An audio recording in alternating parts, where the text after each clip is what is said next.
Gentlemen, a warm welcome to IJ India Insights. We have with us a very special guest, Mr.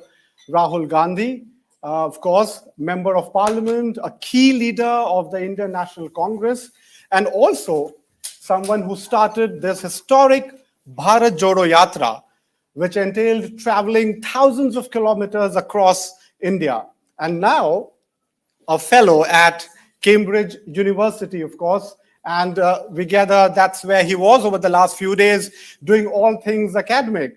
But before we get on with the talks, just a few words about the Indian Journalist Association. We were established in May 1947, well, a year which no Indian can really forget. Yes, we were born right here in London. And that is the year when India became free from the colonial rule. V.K. Krishna Menon was a founding father, someone who was a freedom fighter, a diplomat, also a Congress leader. And since then, our member-led association has become a sort of umbrella body for foreign correspondents who write and report for the media in India. Over the decades, IJA has hosted individuals from across the political spectrum, from Jawaharlal Nehru to Atal Bihari Vajpayee, Arun Jaitley, Nitin Gadkari, and from Harold Macmillan to Margaret Thatcher, Boris Johnson, and Rishi Sunak. So we are very pleased that Mr. Gandhi has agreed to give us some time. He is, of course, from the Indian National Congress, and I'm sure most of us here know that the Indian National Congress is the oldest political party in India, devotedly worked for the freedom struggle, laid the foundation for a free and modern India. For much of the 75 years since, the party has been in power, but I guess now the party and the leaders are discovering that even if they are not in power, they are still constantly under the media glare. And the latest breaking news seems to be Rahul Gandhi's trimmed new look. But no, that's not what we are going to discuss here rather. We don't want to know, Mr. Gandhi, what you wear, what you eat, or rather what you don't eat. And there's a reason for that. The success of any democracy depends not just on the ruling regime, but also the vibrancy of the opposition parties. And we will use this opportunity to have a wide-ranging and serious discussions from politics to public and from perception to performance. So without much ado, Mr. Gandhi, again, thank you very much. I'd like to begin from the... Well, thank you. Thank you for having me here. This is the second time I'm coming here, and the last time I came, I had quite an enjoyable experience. So I look forward to the same again. Thank you. We hope to continue to invite you. I'd like to begin, Mr. Gandhi, from Bharat Jodo Yatra. That seems to be a leaf taken out from Mahatma Gandhi's book, and it reminded so many of us about the several journeys that Gandhiji took during the British Raj. And of course, his yatra was a Bharat Chodo mission to drive the British away, to end the British Raj, in which we, of course, eventually succeeded. What is it that Rahul Gandhi seeks to achieve with this Bharat Jodo Yatra? Well, the idea of a yatra, of course, Gandhiji's is the most remembered and most effective yatra in recent memory. But the idea of a yatra is a much older idea in India. And it's been almost in the DNA of our country. This idea of walking across the country and doing so, suffering a little bit of pain,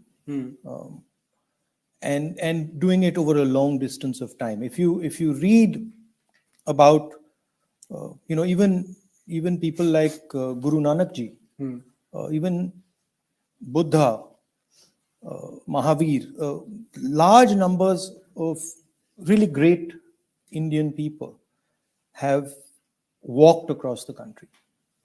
And the idea is discovering the country, listening to the voice of the country, but also understanding yourself, introspecting, doing something that is a little difficult, painful. So this is, it's part of it, and it's embedded in our historical tradition. BJP also had a yatra, if you recall. That was a Rath Yatra. And there's a philosophical difference between these two yatras. And it sort of hits at the ideological difference between us and the BJP, at the contest of ideas that are taking place. If you remember, the Rath Yatra had a Rath in the middle. It was followed by lots of other cars. But there was a central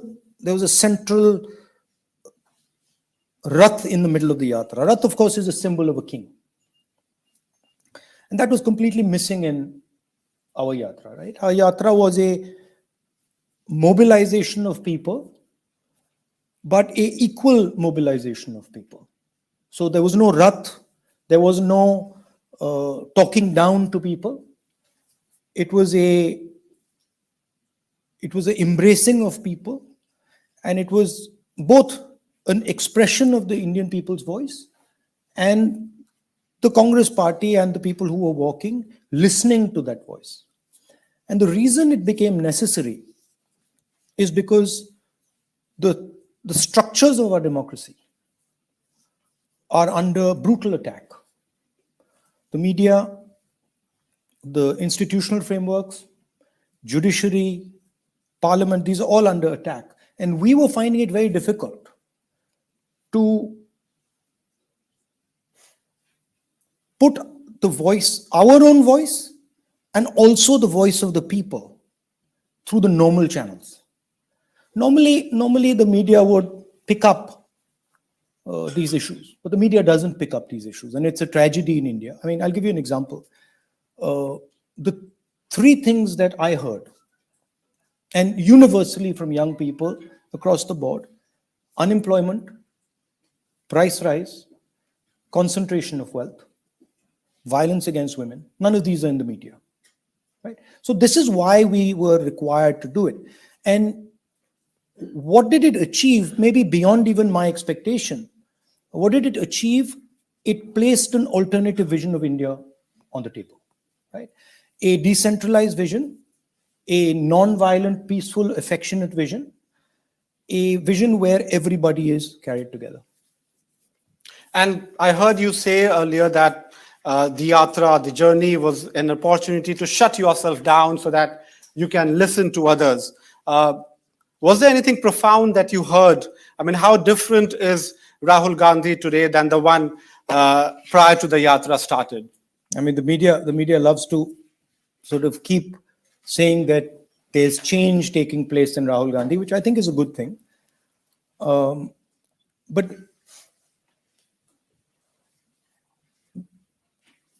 this is part of a journey, right? And every individual has an evolution based on what they do, right? The yatra almost required silence, right? It required, I was saying in the lecture in Cambridge, at the starting point, I began by saying, by giving my perspective to people. So when a farmer would come to me or somebody would come to me, I'd give my perspective and say, this is what I think. But soon I realized that there were too many people. And, it was no use me giving my perspective because there were thousands and thousands of people coming. So I said, look, much more sensible is to just keep quiet. I had a little pain in the knee, so that was also disturbing me. So I just went silent. And if you want to ask, the biggest change I noticed in myself was the capacity for patience. Just, it's completely different than when I started. So just this perseverance, this long walk, listening to people, sort of continuous pain, has, at least in that sense, I listen quietly. I don't sort of try to put my 2 words in. I think it's a very powerful thing. It is a powerful thing indeed. But coming back to something which I'm sure a lot of people here are very interested and eager, and I'm referring to this recent BBC documentary, which has garnered huge controversy. And, one dominant narrative that has come out from New Delhi is that this is in some ways reflective of the colonial hangover, that Britain is still trying to meddle into India affairs, not something that any sovereign country really likes to find themselves into or to be a target of. What are your thoughts on this? Yeah, it's sort of similar to Mr. Adani. It's also a colonial hangover. Every place where there is opposition, there's an excuse.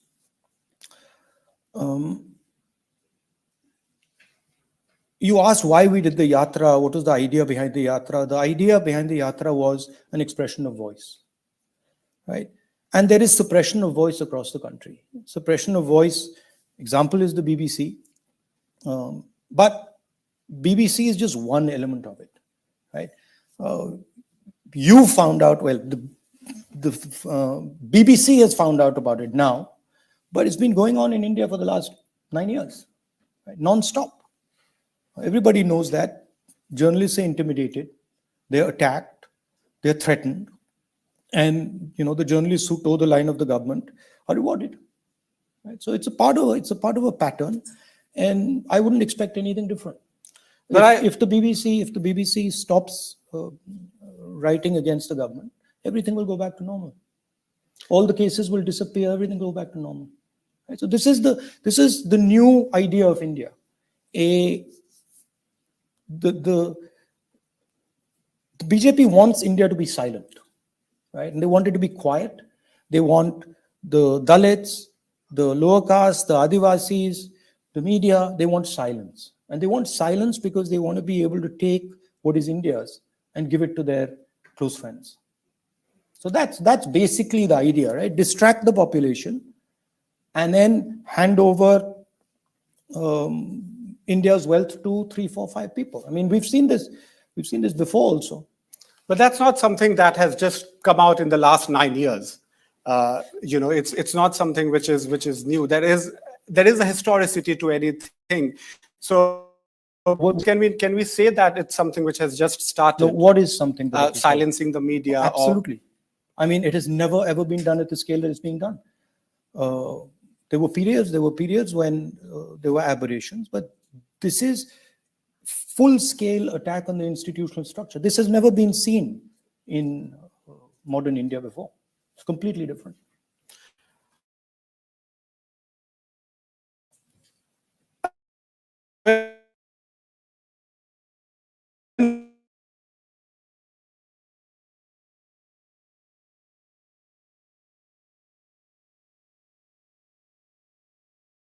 Perception.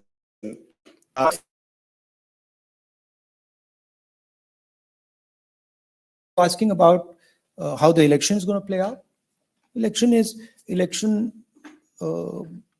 a lot of anger against the BJP. In the Bharat Jodo Yatra, there's an undercurrent of anger. You don't hear about it in the media. It's almost, that was one of the most shocking things to me, which was that the narrative that is being peddled in the national media is just absolutely wrong. It's a lie. Right. So throughout the walk, what I heard, unemployment, concentration of wealth, meaning Mr. Adani, joblessness, small and medium businesses being destroyed by ideas like demonetization and a flawed GST, massive amount of money going to large businesses, nothing going to small and medium. This is what I was hearing, right?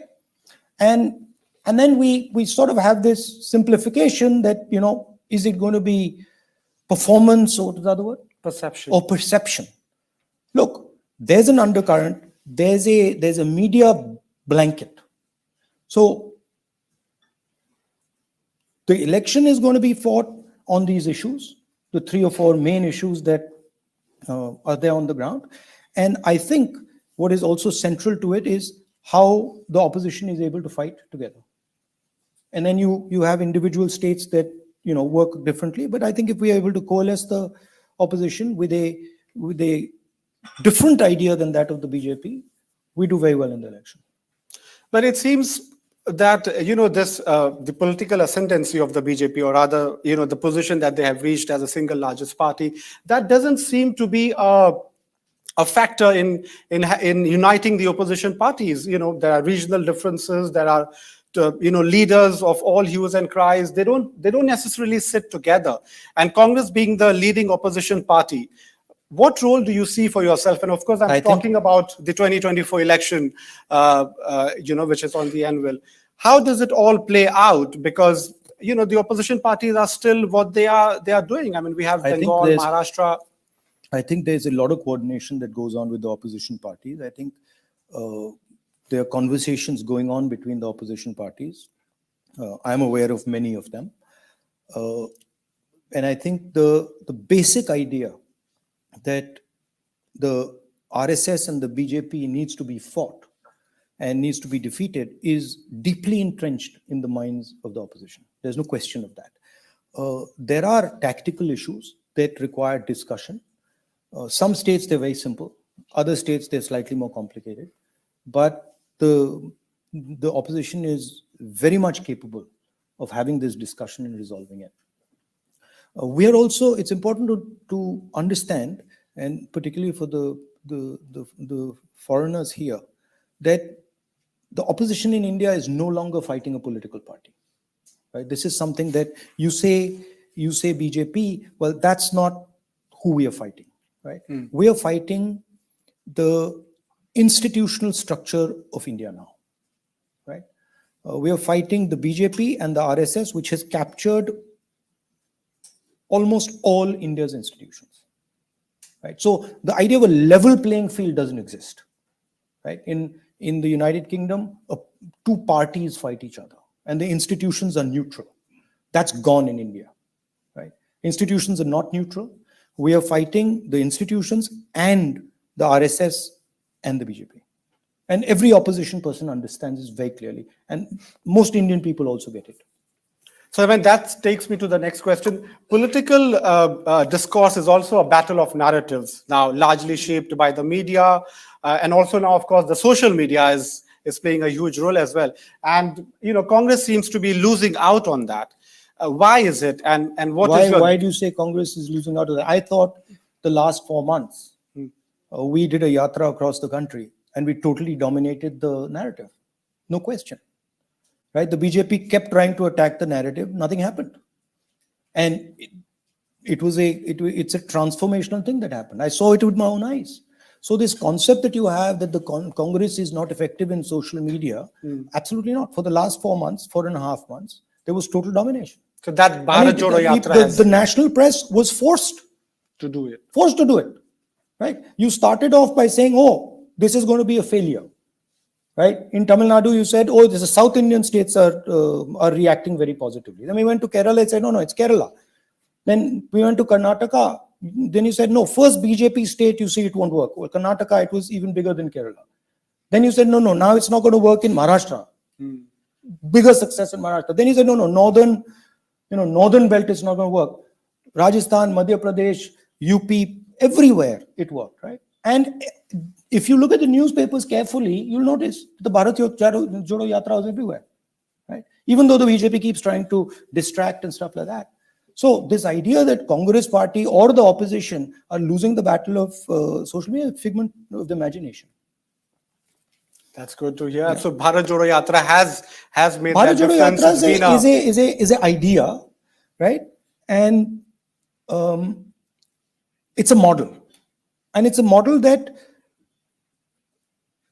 the basic design of which is acceptable to all non-BJP parties, right? What is Bharat Jodo Yatra saying?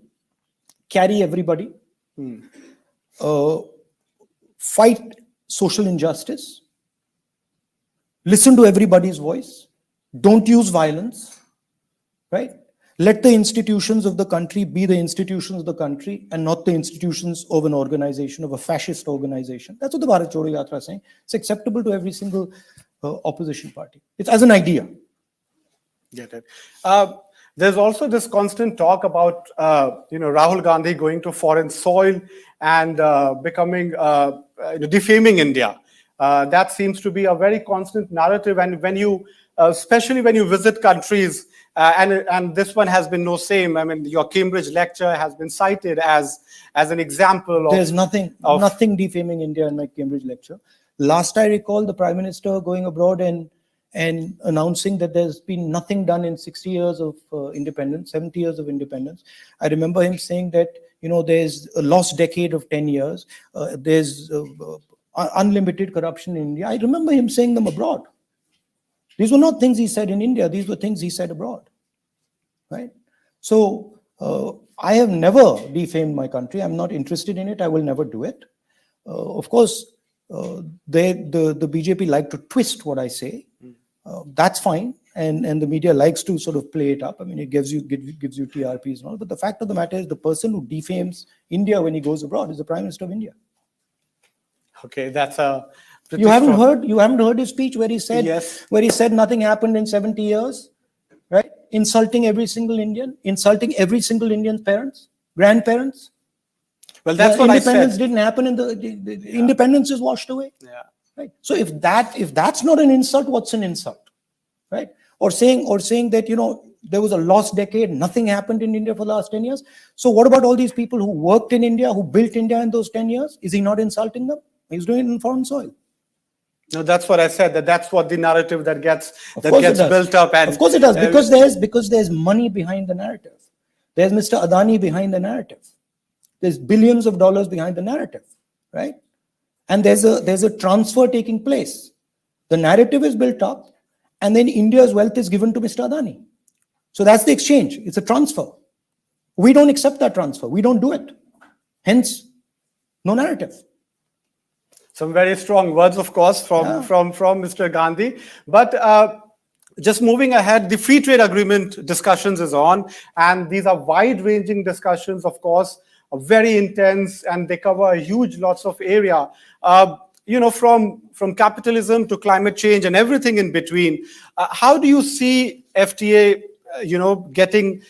deciding the relationship between both the countries, because it's going to impact the contours? I haven't seen the fine print, and I don't know the details of the agreement.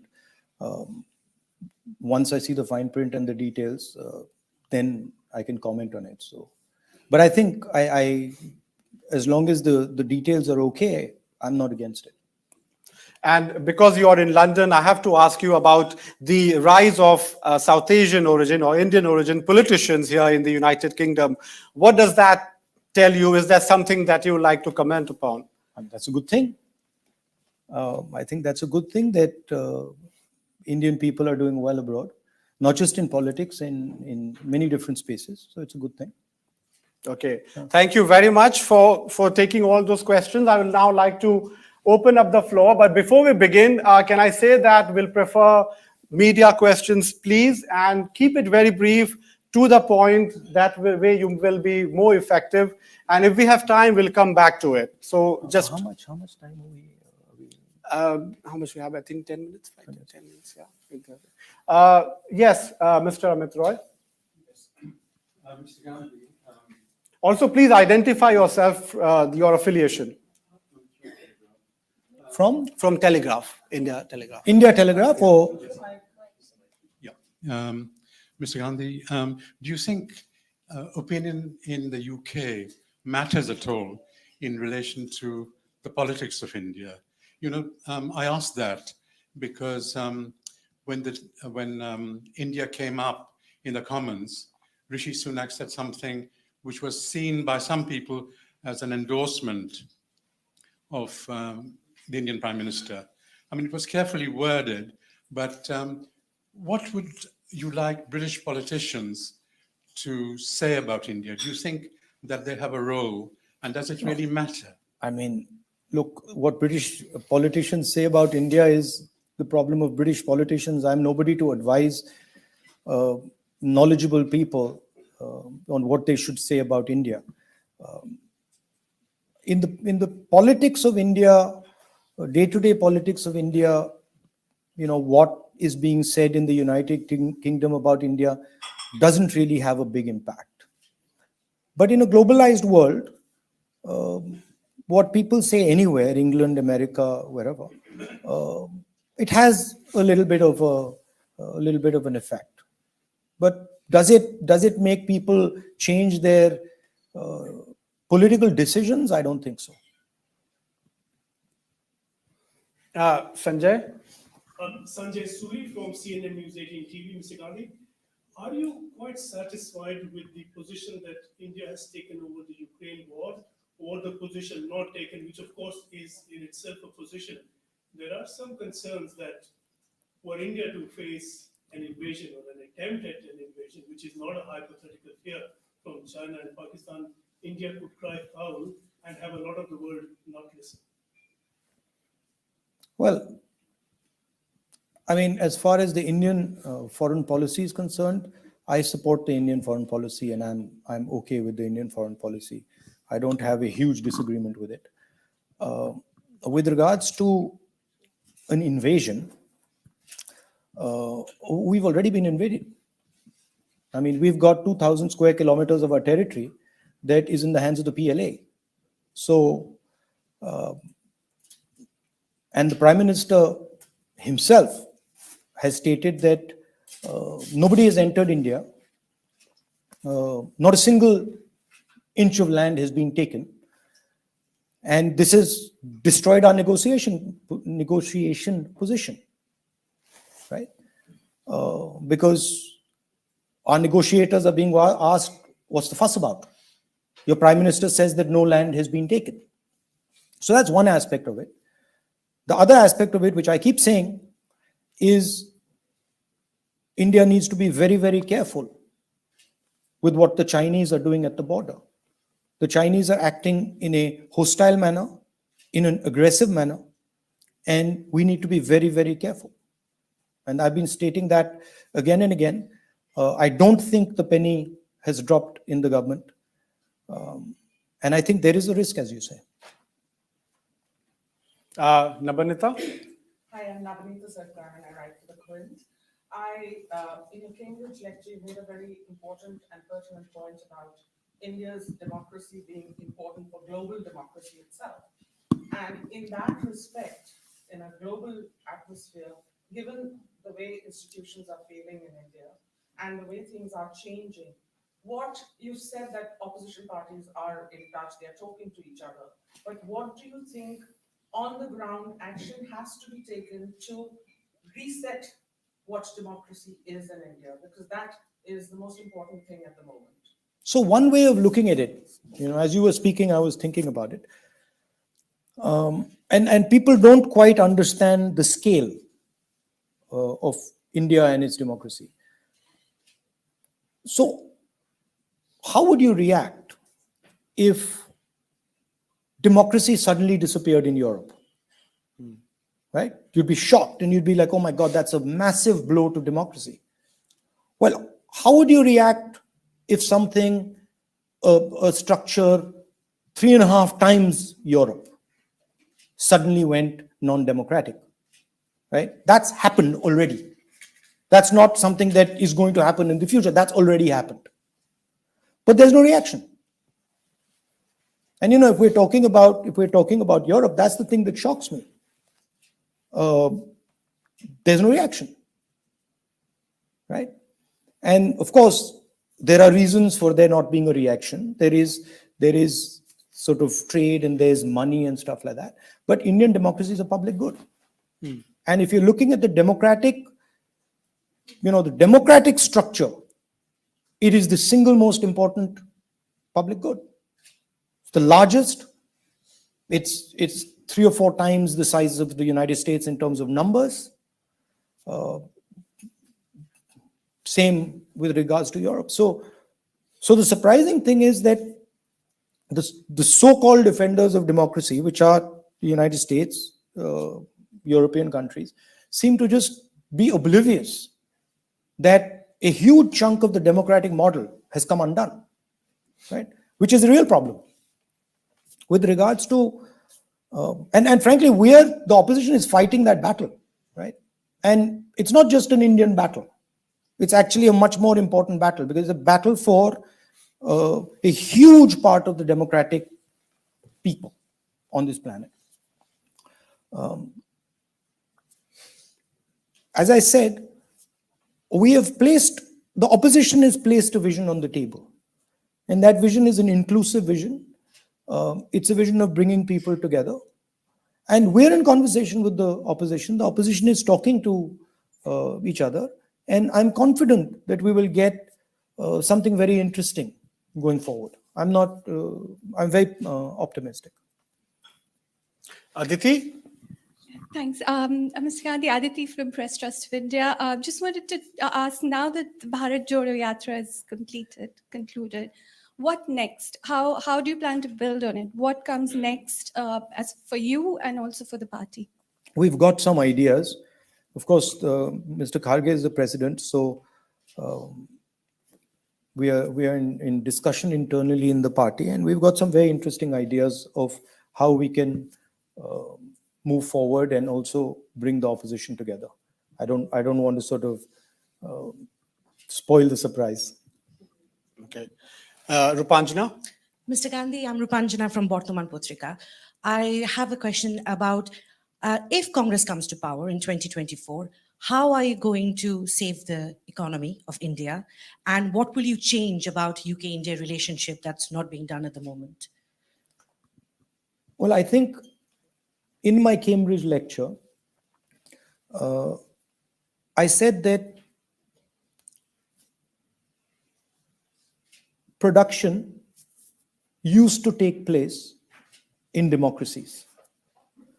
The United States, India, Germany, Japan, Korea, these used to be production centers. And the Chinese have now wrapped up production. They're better at it. I don't appreciate the way they do it. They do it coercively. They do it using force. And so I believe that a model for production in democratic countries is absolutely critical for the 21st century. Okay? And I think there's a lot of work that can be done between England, India, the United States, Germany, all sorts of partners are there who can conceptualize and structure an alternative production model to the Chinese. That would include technology, it would be decentralized, but a conversation needs to begin. That's the first point. And that conversation is not happening because India and the West simply deny this. They just deny that production is no longer effectively done in the democratic environment. So that's one thing. In India, there is, as I've said 2 or 3 times, there's massive concentration of wealth. The entire banking system is being used to protect one gentleman for one gentleman's businesses, and that needs to change. So there are clusters of production in India all across the country, right? There are millions of people who are ready to produce, and the banking system needs to be opened up to them. Small and medium businesses should be able to take bank loans. Small and medium businesses should have technological input. They should have support. So that's one thing that I would, or that we would certainly look at. And I'm not saying that there's no role for large businesses. There is, right? But there shouldn't be a role for complete and absolute monopoly of the Adani type. I think agriculture is a huge problem. One of the things that I heard throughout my walk was that agriculture in India is failing, right? And India needs to think about agriculture in the 21st century, needs to think about developing a cold chain, needs to think about how to create jobs through agriculture from the farm.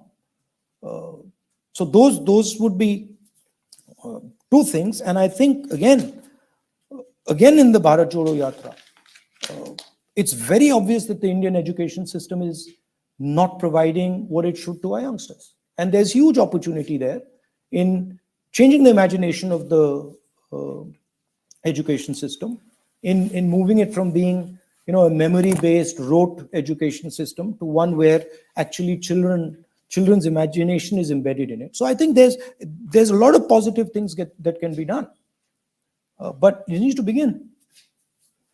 Lavina? Yeah. Hi, Lavina Tandon from India Today and Ashta. Congratulations for doing such a long yatra, I have to say. First, you said the BBC documentary, if they had spoken before, then they would be fine. Are you saying Sorry, about the BBC documentary? Are you saying that the Supreme Court judgment against Prime Minister Modi was actually wrong, and are you raising a question mark to it? Number two, just listen. I cannot. And number two, what has your silence, you said you went silent and that was very good, has taught you or given you a model to deal with the three problems that of unemployment and concentration of wealth? Have you come up with something which is like a model which you could, alternate model that you could present? And also, would you be the next Prime Minister candidate in the elections? Would you take the work? Well, the point I was making about the BBC was that anybody who supports the Prime Minister blindly is supported, and anybody who raises questions on the Prime Minister, on the government, is attacked. And that's what happened with the BBC. On the idea, you saying, has silence helped you think about solving these three problems? That's not how these problems are solved, right? In large systems, in large countries, problems are solved by working with people. And this idea that one person solves all these problems is not, let's say, it's not very profound. It's superficial. These problems require conversations, and they require conversations with stakeholders. If you're talking about small and medium businesses, they require large-scale conversations. They require responsive government, a government that listens. So that I don't agree with your idea that there is this top-down, one-man, Narendra Modi style thing, that he's got a magic wand and he runs around and fixes things. And you can see that the results of that type of an exercise. What is your third point? Will you be the next Prime Minister candidate? That's not even up for discussion. That's a distraction, and I don't want to get into it. Okay. Naresh? The central idea of the opposition is to get together and do everything that is required to defeat the RSS and the BJP. Naresh Kaushik from BBC. I'm not going to ask you anything about my own organization. My question is about your China policy. You have been a critic of Indian government's handling of China, but we are not sure what is Congress Party's China policy. I mean, should India be closer to the West because China is seen as a bigger threat? So how do you see this? How should India deal with China? The Congress Party's policy on China is very clear. We do not accept anybody entering our territory and pushing us around and bullying us. Doesn't matter who they are, that's not acceptable to us. And what has happened is that the Chinese have entered our territory, killed our soldiers, and the Prime Minister has denied it. That's the problem, right? The idea, we have a relationship with the United States, and we have a partnership with them, and we have a shared democratic, free idea, right? And I think there is a coercive idea on the planet, and I think there is a democratic idea on the planet. And I think the democratic idea needs strengthening, right? But you will not strengthen the democratic idea unless you start to fundamentally think about things like production, right? The huge amount of inequality that is erupting in the West and in India is a threat to the democratic idea. We have to think about that. We have to have a strategy for that. That's not on the table. And so that's what I'm saying. Military threat. How would you deal with that? You deal with the military threat militarily. I mean, how else do you deal with it? Poonam, But you have to understand the nature of the threat, right? And you have to respond to the nature of the threat. My concern, and frankly, I've had conversations. I've had one conversation with the foreign minister. In my view, he doesn't understand the threat,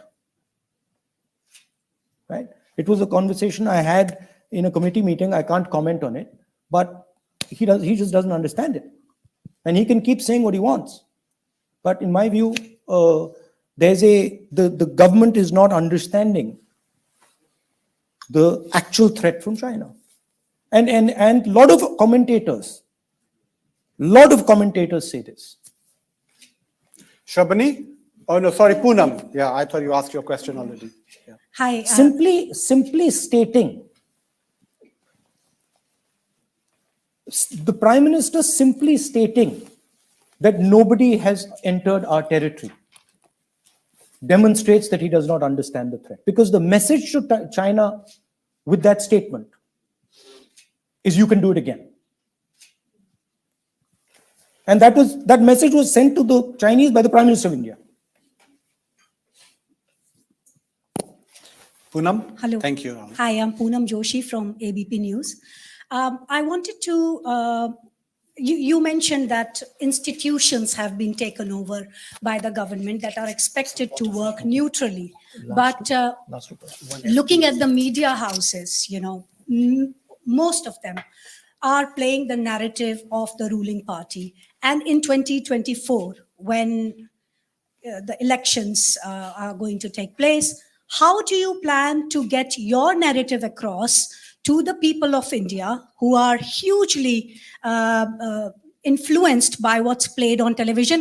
And also, I'd like to know your thoughts on bulldozer politics, if you may want to. I think I've said it 2 or 3 times. I think mass mobilization and ideas like Bharat Jodo are very, very powerful. As far as intimidation of any type is concerned, I don't like it. I believe in non-violence, and I don't like intimidation. That's my personal view. That's it. I mean, Shabani? Yeah, thanks. And thanks for taking so much time. I'm Shravani Vasu from Anand Bazar Patrika. I just wanted to get back to the opposition unity that you've been talking about. We had a statement from Trinamool saying they were going to go it alone. How are you going to tackle these big regional powers and big egos as well? It's frankly not my job to tackle it anymore. Mr. Kharge is going to tackle it. He'll of course have all the support of everybody who's working with him, but the Congress president is the person who has to think about how these alliances look and how they're structured. I of course have a view, and I will tell him my view, but the actual work is going to be done by the Congress president. Are you confident it'll Naomi, happen? please quickly.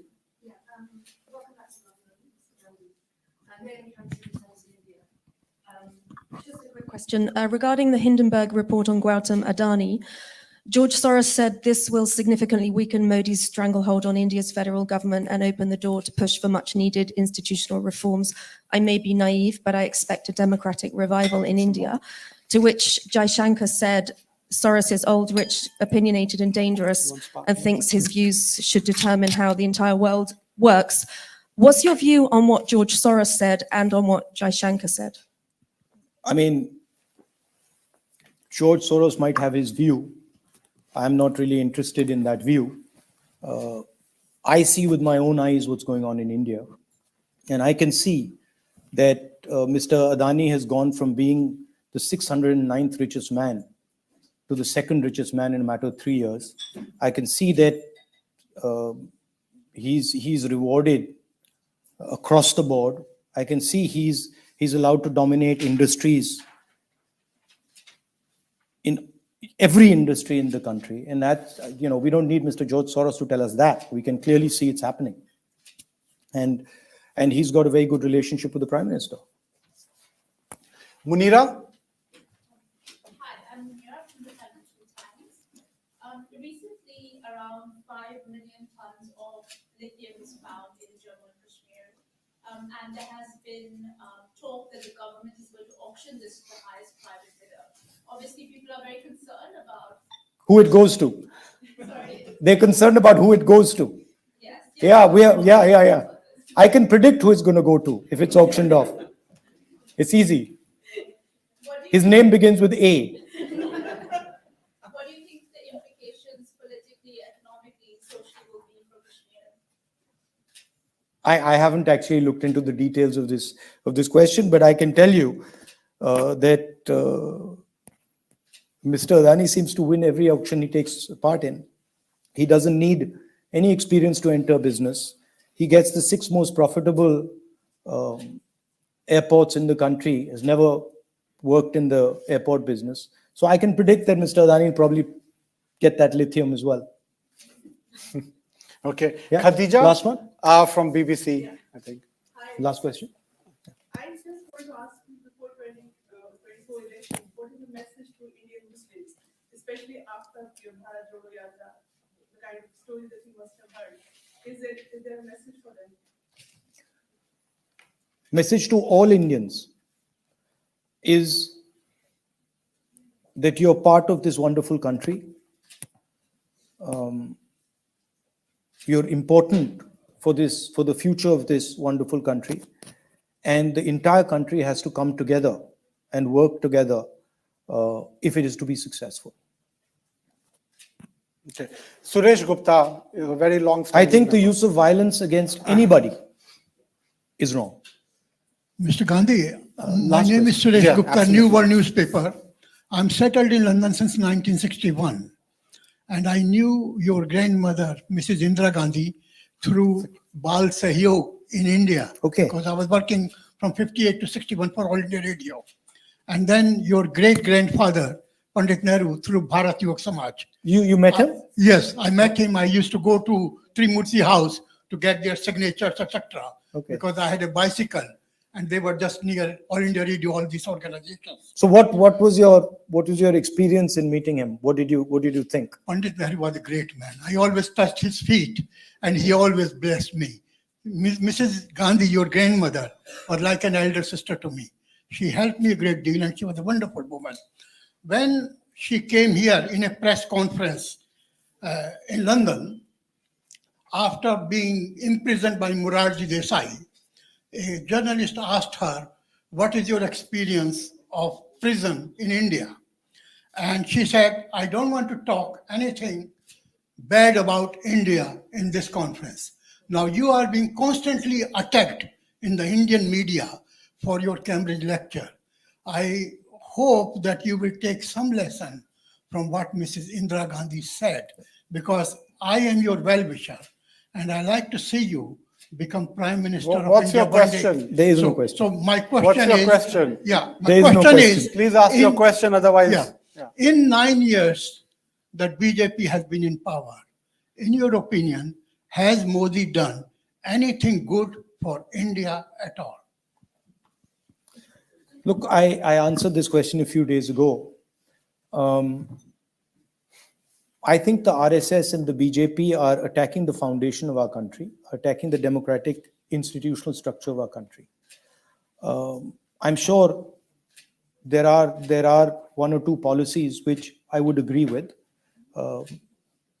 But we don't really need to get into it. I've said it, but that's not really the point.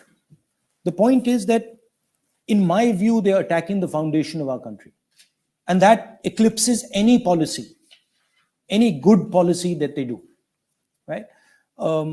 So this is so fundamental that to ask me to comment on a good policy or a bad, one policy that is good and another one that's slightly more effective, it sort of misses the point.